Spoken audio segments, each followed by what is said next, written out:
Vito Genovese, dont le nom désigne l'une des familles mafieuses les plus puissantes de New York, était l'un des membres les plus impitoyables de la Cosa Nostra de toute son histoire. Au début, il était du côté de Luciano lorsque celui-ci a trahi Masseria. Ensuite, il s'est enfui en Italie afin d'échapper aux autorités américaines. Il a réussi à gagner la confiance de Mussolini, qui persécutait la mafia. Et lorsque Il Duce lui-même a été exilé des Apennins, Genovese n'a pas hésité à se rallier aux Américains. De retour aux États-Unis après la Seconde Guerre mondiale, il s'est frayé un chemin jusqu'au poste de chef de la famille, n'hésitant pas à tuer quiconque se mettrait en travers de son chemin. Genovese est l'incarnation même de ce qu'était réellement la Cosa Nostra, l'incarnation de ces véritables principes qui sont bien éloignés du concept d'honneur. Il ne représente qu'une soif insatiable de pouvoir et un désir sans fin de gagner autant d'argent que possible, que nul principe moral ne peut arrêter. Veuillez accueillir Vito Genovese de l'autre côté de la loi. Vito est né le 21 novembre 1897 dans la famille de Felice et Nunziata Genovese. Ses parents n'étaient pas particulièrement riches et, comme des millions d'autres Italiens à cette époque, ils ont décidé de partir à la recherche d'une vie meilleure aux États-Unis. Au départ, en 1905, seul son père partit à New York pour gagner sa vie et envoyer de l'argent à sa famille en Italie. Mais ensuite, le reste de la famille finit par le rejoindre également. Et en 1913, le futur parrain de la mafia, Vito Genovese, alors âgé de 16 ans, posa pour la première fois le pied sur le sol de la Grosse Pomme. On ne sait pas exactement ce qu'il faisait à cette époque, mais compte tenu de ses origines et de ses nombreuses arrestations ultérieures, on peut penser que Vito aurait très bien pu avoir des liens avec la Camorra, une organisation criminelle italienne secrète composée de napolitains et qui prospérait à New York à cette époque. La première preuve que Genovese a commencé à se lancer dans une carrière criminelle a été son arrestation en 1917 pour détention illégale d'armes. Vito avait alors 19 ans et les autorités lui ont proposé, au lieu d'une peine, de partir se battre pour les États-Unis sur les champs de bataille de la Première Guerre mondiale. Quelqu'un a également dit au jeune Italien que le service lui permettrait d'obtenir automatiquement la nationalité américaine. Ainsi, après avoir pesé le pour et le contre, Vito a accepté de s'engager dans l'armée. Cependant, il n'est jamais arrivé au front, passant ainsi tout son service jusqu'à l'armistice à la fin de 1918 dans un camp militaire près de New York. Et à en juger par la suite des événements, il ne s'était pas engagé dans l'armée par crainte de se retrouver en prison, puisque dès 1918, Vito fut à nouveau arrêté, cette fois pour agression à main armée. Mais il réussit une fois de plus à s'en sortir. Par miracle, la victime ne l'a pas reconnu et Genovese fut alors remis en liberté. Cependant, si le fait que Vito ait gagné sa vie de manière illégale dès son arrivée aux États-Unis est presque un dogme, ce qu'il faisait exactement reste une question ouverte. Par exemple, le biographe de Genovese, Frasca, affirme dans son livre intitulé « Le roi du crime » que Vito avait commencé à gérer des maisons closes avant même la prohibition, et qu'il a ensuite continué à le faire jusqu'au milieu des années 1920. Je n'ai malheureusement trouvé aucune confirmation ni démenti à cette affirmation, mais le fait que Genovese se soit lancé dans la contrebande d'alcool à peine 2 ans plus tard ne fait aucun doute.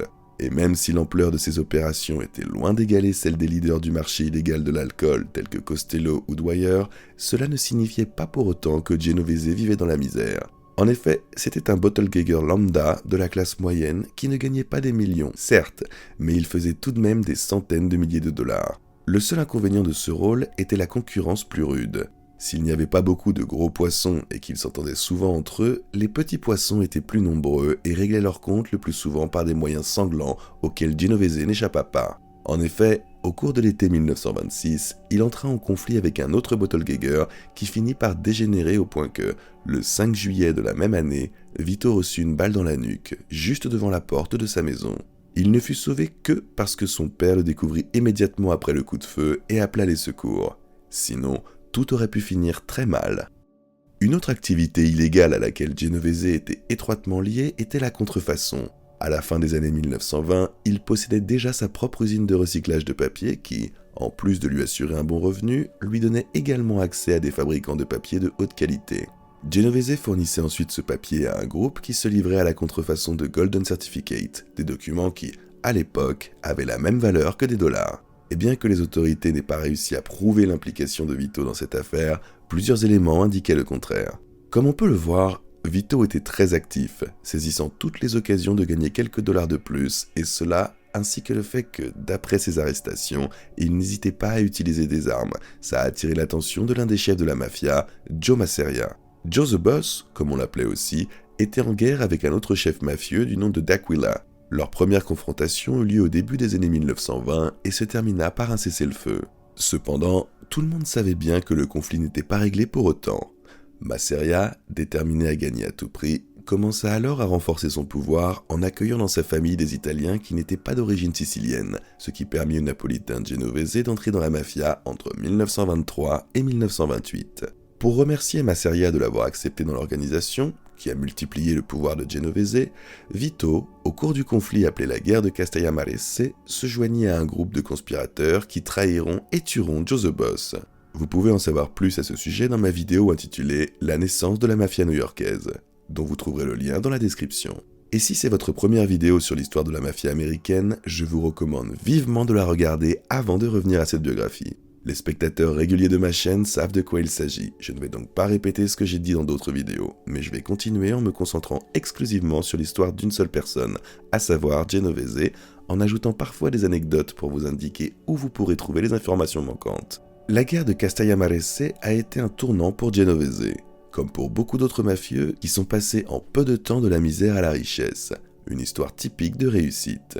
Vito, aux côtés de Charles Luciano, faisait partie de ceux qui ont d'abord trahi Masseria, puis ont assassiné le dernier patron de tous les patrons de la mafia américaine, Salvatore Maranzano. À la suite de quoi, Luciano a pris la tête de la famille qui appartenait autrefois à Joe the Boss, et Genovese est ainsi devenu son adjoint. Cependant, après avoir pris le pouvoir, Vito perdit en même temps sa principale source de revenus, le trafic d'alcool, car la prohibition fut abolie et il dut chercher de nouveaux moyens de gagner sa vie. Il gagnait déjà légalement de l'argent grâce à son entreprise de recyclage de papier et il a également commencé à investir dans des dizaines de restaurants et de clubs à travers New York. Officiellement, il n'était pas enregistré comme propriétaire de ces établissements, mais il recevait régulièrement sa part hors de ceux-ci. Et parmi les sources illégales de revenus importants, on peut citer les loteries italiennes clandestines.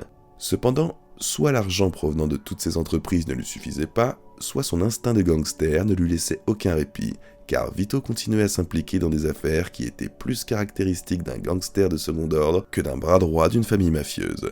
Et l'une de ces escroqueries tout à fait facultatives a même failli l'envoyer sur la chaise électrique. Voici en résumé ce qu'il s'est passé. Genovese, accompagné d'un autre mafieux du nom de Mike Miranda, ont escroqué un homme pour un montant de plus de 100 000 $. La victime s'est bien sûr un peu énervée, mais on lui a rapidement expliqué qu'il valait mieux se taire et accepter sa perte. Cependant, si la victime s'est effectivement calmée, un certain Ferdinand Boccia, qui avait présenté cette victime à Genovese, n'avait pas l'intention de se taire et harcelait Vito pour qu'il lui rende sa part, soit 35 000 $. Genovese, agacé par les supplications incessantes de Ferdinand, a décidé qu'il lui reviendrait moins cher de tuer Boccia que de lui donner son argent. Afin de mener à bien le complot, Genovese et Miranda ont choisi deux connaissances de Boccia, William Gallo et Ernest Ruppolo. Le meurtre fut un succès et, en septembre 1934, Vito s'est débarrassé de son important indicateur. Mais cela ne le suffisait pas et, afin d'effacer définitivement toute trace, il a décidé d'éliminer les deux tueurs qui avaient commis le meurtre. Selon le plan, Ruppolo et un autre petit gangster nommé Rosario Palmieri devaient d'abord tuer Gallo, puis Palmieri se débarrasserait de Ruppolo afin que rien ne puisse relier Genovese et Miranda au meurtre de Boccia. Mais comme vous l'avez sans doute déjà deviné, tout ne s'est pas déroulé comme prévu. Premièrement, Gallo a survécu à l'attentat. Ensuite, Palmieri, réalisant qu'il finirait lui aussi par être éliminé, s'est enfui dans une direction inconnue. Et enfin, Gallo a témoigné contre ceux qui lui avaient tiré dessus. Ruppolo et Palmieri ont rapidement été arrêtés et condamnés à des peines comprises entre 12 et 20 ans de prison. Genovese et Miranda ont également été impliqués dans l'affaire en tant que commanditaires, mais comme les exécutants ont refusé de parler à la police, les autorités ont ainsi été obligées de relâcher Vito. D'un côté, la situation semblait s'être résolue. D'un autre côté, comme le montrera l'avenir, c'était une véritable bombe à retardement. Mais cela restait à venir. Pour l'instant, une autre menace posait sur la mafia new-yorkaise sous la forme de deux fervents combattants du crime, le maire Fiorello LaGuardia et le procureur Thomas Dewey. Le premier causa plus de soucis à Frank Costello, tandis que le second choisit d'abord comme cible principale un gangster nommé Dutch Schultz, puis, après son assassinat, réussit à faire emprisonner le patron de Genovese, Charles Luciano. Vous trouverez plus de détails à ce sujet dans mes vidéos sur Luciano et Costello, dont je mettrai les liens dans la description. Mais dans le contexte de l'histoire de Genovese, ce qui nous intéresse davantage, c'est ce qui s'est passé ensuite. En effet, lorsque Dewey a fait emprisonner Luciano, le pouvoir dans les rues est passé à son adjoint, et il était certain que le procureur méticuleux allait tôt ou tard s'en rendre compte. Genovese savait donc que tôt ou tard, Dewey ferait de lui le gangster numéro 1, et une fois cette image établie, il mettrait tout en œuvre pour le mettre derrière les barreaux pendant longtemps. D'autant plus qu'il n'était même pas nécessaire de mener une longue enquête pour cela, il suffisait de faire parler l'un des deux complices, Ruppolo ou Palmieri, et Genovese risquait non seulement de se retrouver en prison, mais aussi d'être condamné à la chaise électrique. C'est précisément pour cette raison qu'entre décembre 1936 et février 1937, Vito a mis 750 000 $ dans une valise et a quitté les États-Unis afin de retourner dans sa patrie historique, où il n'a pas simplement attendu que la tempête passe, mais a poursuivi ses activités criminelles, s'assurant les faveurs du célèbre Benito Mussolini. L'Italie, où Genovese arriva, était à l'époque le pire endroit pour un membre de la mafia, car Benito Mussolini, arrivé au pouvoir, luttait contre la confrérie criminelle secrète avec les méthodes les plus brutales. Et en 1937, Il Duce réussit à pousser les mafieux si profondément dans la clandestinité qu'on aurait pu croire qu'ils avaient complètement disparu. Cependant, Genovese fit preuve aussi d'une grande habileté, réussissant non seulement à vivre et travailler confortablement en Italie, mais aussi à presque devenir le meilleur ami de celui qui aurait pourtant dû être son ennemi juré.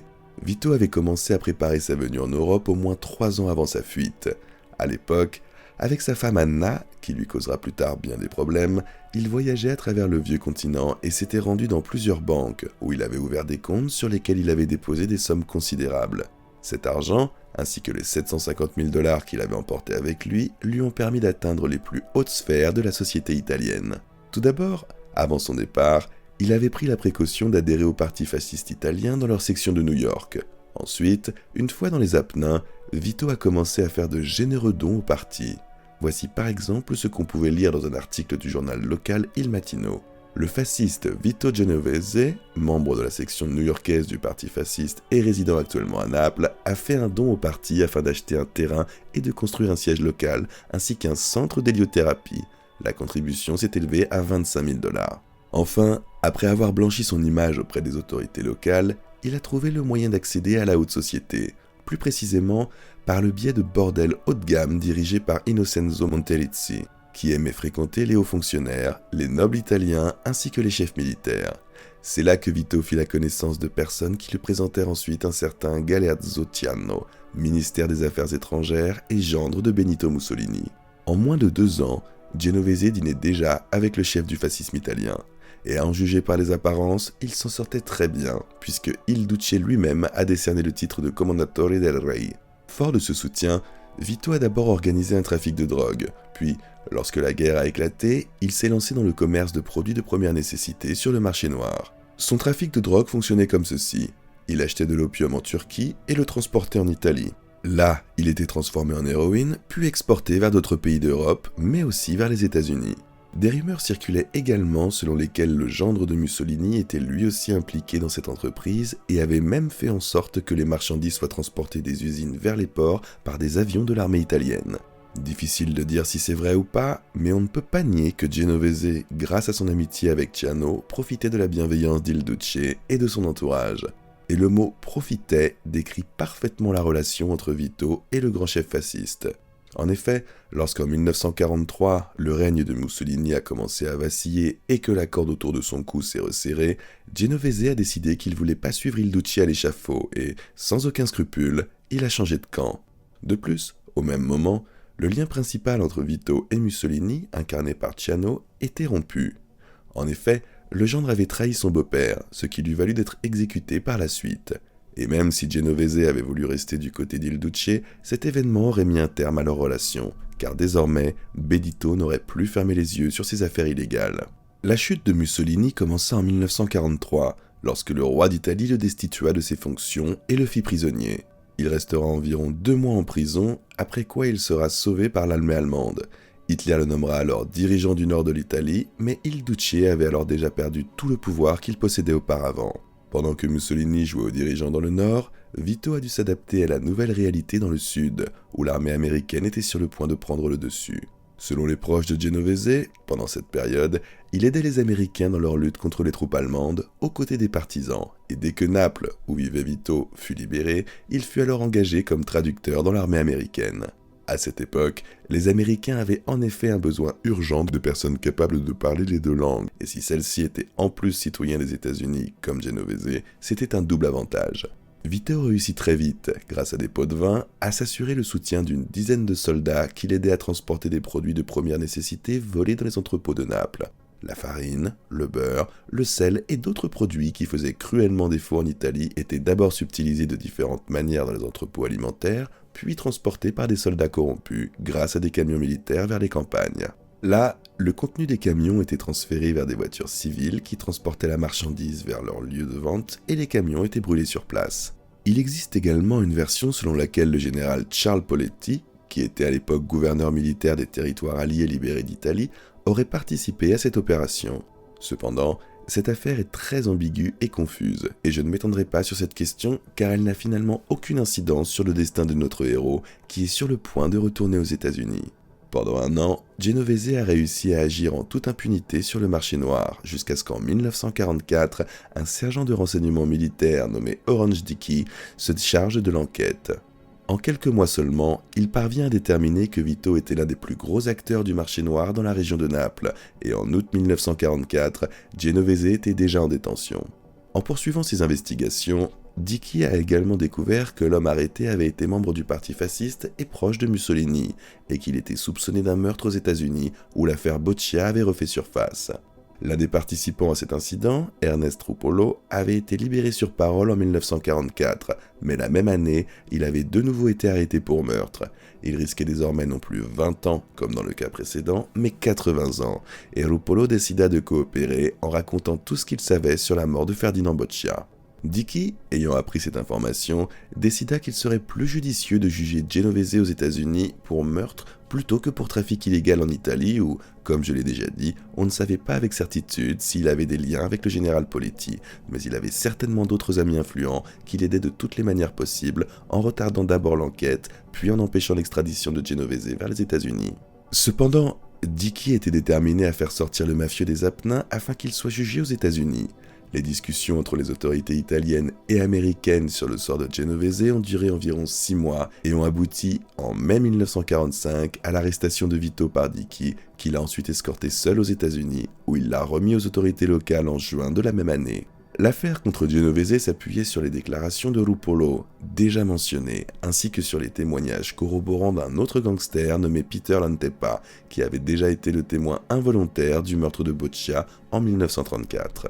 Selon les règles de procédure pénale de l'État de New York, l'accusé ne pouvait être condamné sur la seule base des témoignages d'autres participants au crime, ce qui faisait de Lantepa un témoin clé. Sa mort dans une cellule de prison au début de l'année 1945 a mis un terme aux tentatives des autorités de faire condamner Genovese. Selon une version, Vito et ses amis mafieux seraient derrière tout cela. L'autopsie de Lantepa a révélé que la mort était due à une overdose de somnifères. La rumeur s'est alors répandue que Vito Genovese avait la main longue, et cela pourrait bien être vrai. Néanmoins, il existe une autre version des faits, selon laquelle Lantepa se serait suicidé car il avait déjà tenté de se pendre un mois auparavant. Cependant, peu importe que Vito ait délibérément éliminé un témoin clé ou qu'il ait simplement eu la chance que celui-ci décide de quitter ce monde de son propre chef, car dans tous les cas, cela signifiait que Genovese avait 90% de chances de gagner le procès, car le témoignage de Ruppolo n'aurait tout simplement pas suffi pour l'inculper. Et en juin 1946, cette prédiction s'est avérée juste, et Vito a été libéré. Maintenant, après avoir vaincu les autorités, il devait récupérer tout ce qu'il avait perdu pendant ces 10 années d'absence.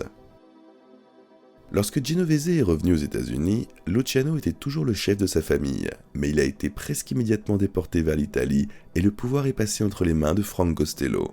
Oui, Luciano tenta une nouvelle fois de diriger le clan depuis Cuba, mais il fut rapidement renvoyé en Italie, comme je l'ai raconté plus en détail dans ma vidéo sur lui. Vito était désormais obligé d'obéir à un homme qui, avant son départ, lui obéissait, ce qui, bien sûr, ne convenait pas à Genovese. Et bien qu'il ne l'ait jamais déclaré ouvertement et qu'il se soit d'abord présenté comme le meilleur ami de Costello, Vito ne mâchait pas ses mots devant ses proches. À cet égard, le dialogue rapporté par Joe Valachi entre Genovese et Anthony Strollo, surnommé Tony Bender, est révélateur. Genovese reprochait à Strollo d'avoir perdu en son absence la majeure partie de son influence sur les affaires de la famille. Strollo lui répondit que c'était Vito lui-même qui, avant son départ, lui avait ordonné de faire profil bas. La réponse de Genovese à cette remarque montre bien comment il évaluait sa situation actuelle. Je t'ai dit de faire profil bas, pas de te laisser enterrer. Et en effet, la situation de Vito n'était pas enviable. En partant, il était de facto le chef de la famille, mais à son retour, il n'avait plus rien à part 2 partenaires fidèles en la personne de Strollo, déjà mentionné, et Mike Miranda, qui allait alors revenir d'Italie. Cependant, il convient d'ajouter une réserve à ce propos. Si la situation était désastreuse en termes de perte de pouvoir, Genovese n'était pas pour autant ruiné financièrement. Premièrement, l'argent gagné en Italie n'avait pas disparu. Deuxièmement, ses entreprises légales et illégales à New York lui appartenaient toujours, comme 10 ans auparavant.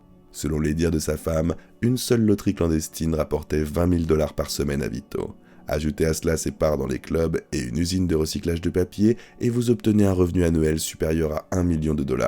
Et par la suite s'y ajouteront le racket des syndicats de l'industrie textile et celui des dockers. Cependant, même ces revenus n'ont pas réussi à protéger Genovese de ses problèmes avec sa propre femme, qui a demandé le divorce en 1952. Anna Genovese était la deuxième épouse de Vito. La première, qui s'appelait Donata, est décédée en septembre 1931 des suites d'une maladie, et dès le mois d'octobre de la même année, il a rencontré Anna. En décembre, elle demandait le divorce avec son ex-mari. En mars 1932, Vito et elle se marièrent, et à la fin du mois de juin, leur fils Philippe vit le jour. Une autre version très répandue veut que Genovese ait tué l'ex-mari d'Anna, surnommé Vernotico, afin de pouvoir l'épouser. Cette théorie repose sur le fait que le mariage de Vito et Anna a eu lieu littéralement 2 semaines après la mort de Vernotico. Cependant, Anna avait obtenu le divorce en janvier 1932 et était déjà libre à ce moment-là. Genovese n'avait donc pas besoin de tuer son mari pour l'épouser. Il est plus probable que Vernotico n'ait pas été tué par Vito, mais qu'il a été victime d'un règlement de compte entre gangsters avec lesquels il était constamment impliqué. Mais comme le temps l'a montré, même au cours d'une telle histoire d'amour, avec des meurtres probables, le cœur d'une femme peut se fissurer. Aussi, en 1952, cette fissure s'est transformée en gouffre, et l'amour a fait place à un divorce scandaleux et très bruyant impliquant un membre de la mafia américaine. Aujourd'hui, un tel événement serait certainement couvert par une émission de télévision du type Let's Talk. Anna, qui voulait obtenir de Genovese non seulement la liberté, mais aussi une pension alimentaire impressionnante, le traitait lors des audiences de coureur de jupons, de tyran et de despote qui l'abattait presque tous les jours, et décrivait en détail tout ce qu'elle savait de ses activités lucratives. Vito, quant à lui, affirmait qu'il ne fallait pas croire un mot de cette femme, qu'il était un homme d'affaires légal, qui payait ses impôts et que, selon lui, son ex-épouse aurait pu faire mieux en matière de fidélité, car il avait des preuves qu'elle avait eu plusieurs relations lesbiennes de longue durée. Ce cirque a duré 2 ans, et Anna n'a finalement pas obtenu ce qu'elle voulait. Et pendant ce temps, la mafia se demandait comment Vito avait pu laisser une telle chose se produire, mais surtout, pourquoi ce gangster, réputé pour son absence de principe, n'avait-il pas réglé le problème d'une balle dans la tête de sa femme trop sûre d'elle? En fait, il y a 2 raisons à cela. L'une pratique et l'autre, aussi surprenante que cela puisse paraître dans la vie d'un gangster, romantique. La raison pratique est très banale. S'il avait tué Anna, les autorités auraient immédiatement lancé tous leurs chiens à ses trousses pour enquêter sur cette affaire. La raison romantique était qu'il était tout simplement fou de cette femme et ne pouvait lui faire aucun mal. Mais il y avait aussi des événements agréables dans la vie de Genovese. D'année en année, son autorité dans la famille grandissait, le nombre de ses alliés augmentait et Frank Costello, qui occupait le poste de chef tant convoité par Vito, commençait à s'affaiblir. La chute du parrain de la mafia a commencé en 1950 avec un événement appelé les audiences Kefauver. Ces audiences sénatoriales se sont déroulées dans 14 villes des États-Unis, au cours desquelles plus de 800 témoins ont comparu devant une commission sénatoriale. Au début, les audiences devaient porter principalement sur les jeux d'argent, mais elles ont finalement débouché sur une discussion portant sur tous les aspects du crime organisé. À la suite des audiences, Costello perdit tout d'abord 2 de ses plus fidèles partisans, Joe Adonis et Willie Moretti. Le premier sera d'abord emprisonné, puis déporté en Italie. Le second, en raison de sa syphilis avancée, sera trop bavard devant le Sénat et sera rapidement éliminé par ses propres comparses afin qu'il ne divulgue rien de plus. Ensuite, Costello lui-même aura des problèmes avec la justice. Il purgera d'abord un peu plus d'1 an pour outrage au Sénat, puis à sa sortie de prison en 1953, il sera immédiatement accusé de non-paiement d'impôts et sera incarcéré à nouveau en 1956, cette fois pour 5 ans. Pour Vito, cette situation était idéale. Pendant que Frank purgeait sa peine, il pouvait s'emparer du fauteuil du chef sans faire de bruit. Mais les avocats de Costello faisaient trop bien leur travail et ont rapidement fait sortir Frank de prison pendant que l'affaire était réexaminée. Genovese, qui a perdu tout ce qu'il désirait tant, a décidé de jouer le tout pour le tout. En mai 1957, il a chargé un soldat de la famille, Vincent Gigante, d'éliminer Frank Costello. Gigante a guetté Costello dans le hall de son immeuble et, avec les mots « C'est pour toi, Frank », a appuyé sur la gâchette de son pistolet. La balle, tirée en direction de sa tête, a traversé le chapeau et n'a fait qu'effleurer son crâne.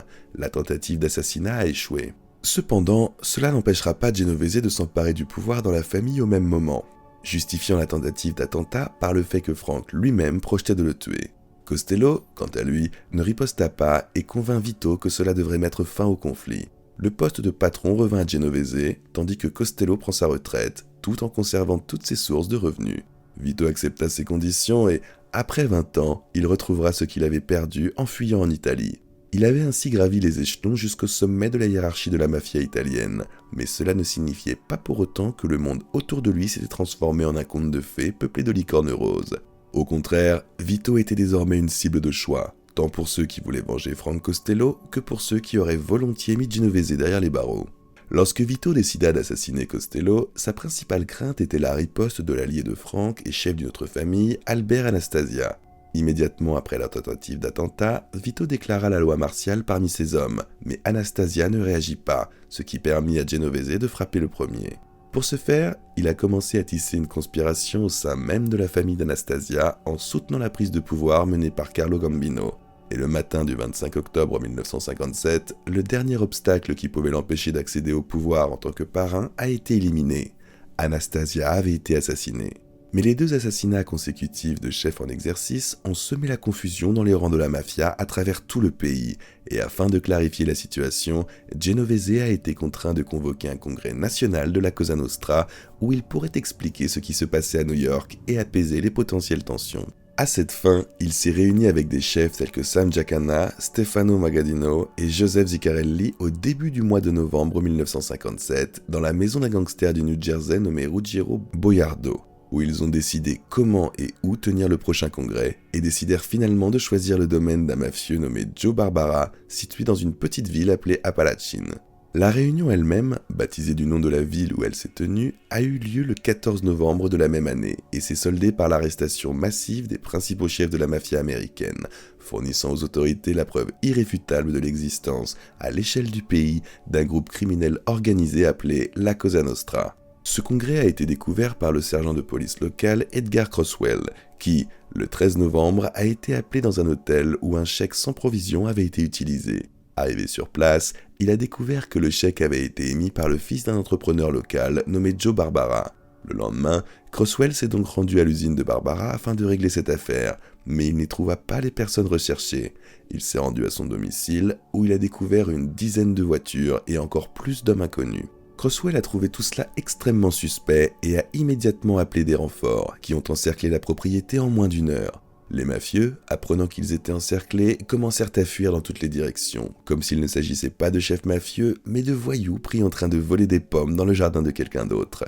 La plupart d'entre eux ont finalement été arrêtés, et bien qu'ils aient tous déclaré lors des interrogatoires qu'ils étaient venus ici pour un barbecue et pour rendre visite au propriétaire de la maison, les autorités ont pu recoller les pièces du puzzle et par la suite, le congrès à Apalachin causera encore bien des problèmes à de nombreux chefs mafieux.